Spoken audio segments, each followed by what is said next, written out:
Good morning. I'm Julie Dees. I'm the Director of Behavioral Health at Penn Presbyterian, and I'm very excited to get to share the work that we've been doing over the past couple years.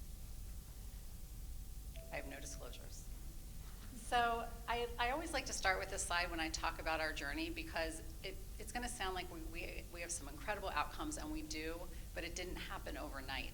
Up in the far left-hand corner, at the same time that I was actually hired at Penn, Dr. Perrone had already set the groundwork and laid the stage by developing protocols and pathways for induction of buprenorphine in the emergency departments and our inpatient units.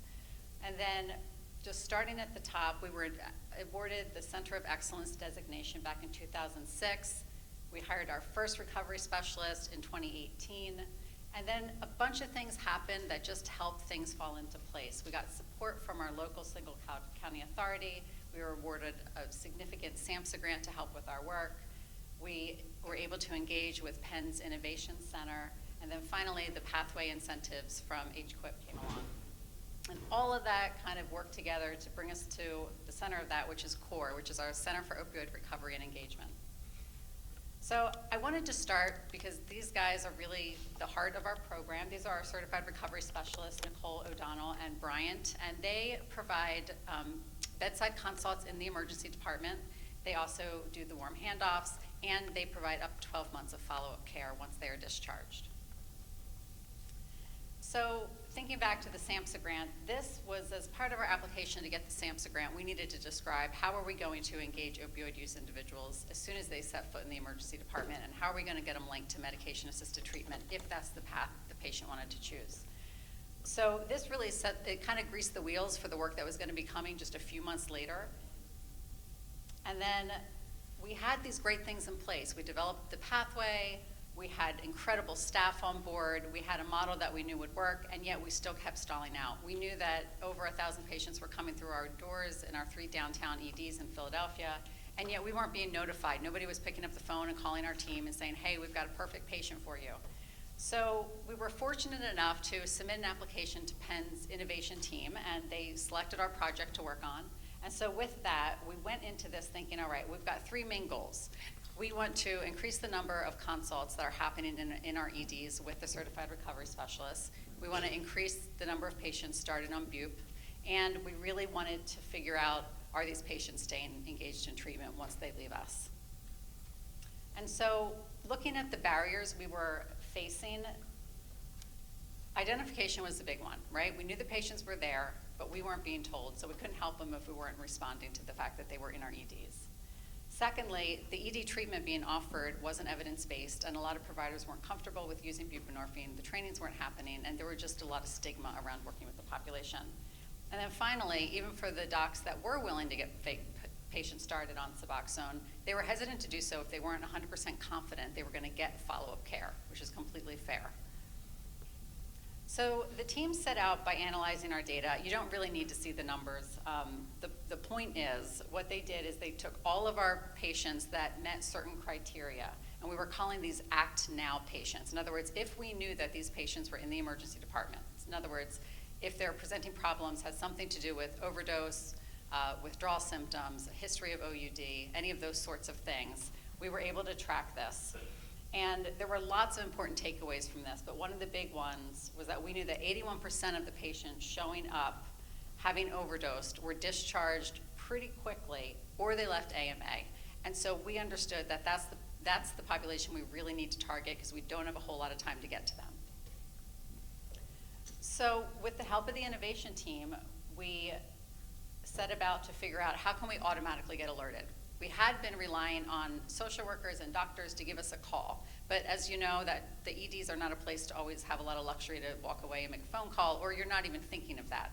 So we wanted to take that factor out of it. So we were able to develop an automated system. It runs in the background of the electronic health record, and if certain criteria are met, those Act Now type criteria, we get an automatic alert to our team. Specifically, it goes to our certified recovery specialists. So they're able to take action immediately. They know which hospital the patient presented, they know which room they're in, or if they're just in the waiting room, they know the symptoms, so they come prepared to talk to these patients. So you can see, before we started, of the 1,200 patients coming through our doors, we were only engaging with 4, averaging a year, and now, and this was data as of March. The past month, I think we were up to 75 consults. We also knew that patients sometimes have limited chart information, or the symptoms that are put into the electronic health record can be very vague, you know, nausea, vomiting, that sort of thing that we might recognize as withdrawal symptoms, but it might not be coded as such in the chart. So we wondered, would patients be willing to self-identify? So we developed posters that we hung in our emergency departments, really prompting patients to call. And the first week of hanging these posters, someone did call, and since then we've had multiple, not only patients with OUD call, but their family, the moms, the brothers, the sisters, the loved ones reaching out to us so that we're able to help guide them and then connect them with our certified recovery specialist. I'm not going to belabor this point because Jean Marie is going to do quite a big talk on the ex-waiver incentives, but when we started this work, about 5% of ED faculty were ex-waivered, and by the time we finished, which again, Dr. Perrone will speak to, over 85% of our ED docs had gotten their ex-waiver. We used a lot of social norming strategies. We praised our doctors. We gave them pins that said, I have my ex-waiver and I use it. We put up public messaging about the great work that was happening. And along with that, we shared success stories. So our certified recovery specialist each week would circle back.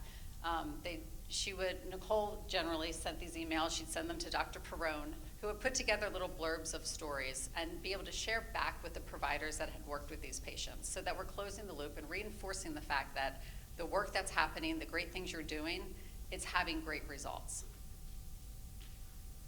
So just looking back, taking a look at the impact that we have had, first we've gotten a significant more number of patients starting on buprenorphine in the ED. So it was about 20% when we started. At this point, 60% of eligible OUD patients are starting on buprenorphine. Along with that, we've been able to demonstrate a significant reduction in ED visits. So about 22% of patients at this point that receive a consult with the CRS are returning to the ED within 30 days, and that's down from 35%. Additionally, we've been tracking our patients, and we're finding that, so as you can imagine, we have less than 5% were in treatment at 30 days. Well, really, before this work, I don't know, I probably was about 1%. These patients weren't showing up looking for treatment. And the interesting thing is they still aren't, but yet, through the work of our CRSs, they're able to engage them in such a special way that patients that hadn't really thought about entering the recovery journey are changing their minds. And so at this point, those patients that are started on bup in the ED and consulted with a CRS remain engaged in treatment. 68% remain engaged in treatment at 30 days. And then we just recently surveyed the providers in the EDs. This included not just the providers, but the social workers, nurses, anyone in the EDs that's working with our team.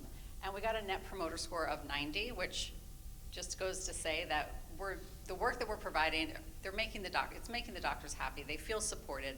They feel like they know what to do with these patients. I think social work teams are feeling supported. Nursing is feeling supported. And as we all know, we want happy ED docs, so that's a good thing.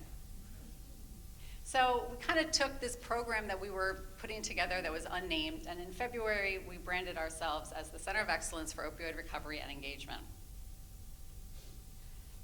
I'm also not going to speak a whole lot to this, as I know Dr. Perrone has more data on this, but really this just shows you how there's the direct correlation between amount of bup being prescribed, bridge scripts being written, when the CRSs are involved. And really what this comes down to, we believe, is the relationships that our team has been able to form with the providers, with the social work teams, and with the nurses in the EDs. I think that trusting relationship, knowing that when someone presents in the ED, somebody can either pick up a phone and call or text someone like, hey, I have a patient, I need support. They know they're gonna get a call back. They know someone's gonna come and help them. And they really view the core team as a partner in the work that they're doing. And so really, these 5 elements really kind of summarize what we do. We identify patients in the OUD quickly. We provide peer counseling at the bedside in the emergency department. We offer evidence-based treatment by way of medications. We provide the warm handoffs at discharge, and we offer peer support months and months past their discharge date. And that's really been, I think, the thing that we feel proud about, because when our patients start to struggle, it's those relationships that I just talked about. They'll reach back out, they'll call, we'll re-engage them before they have a reoccurrence of use. Or even if they do have a reoccurrence, they trust us and they come to us and they say, hey, I wanna get back on track. So that, in a nutshell, is CORE. I'm gonna.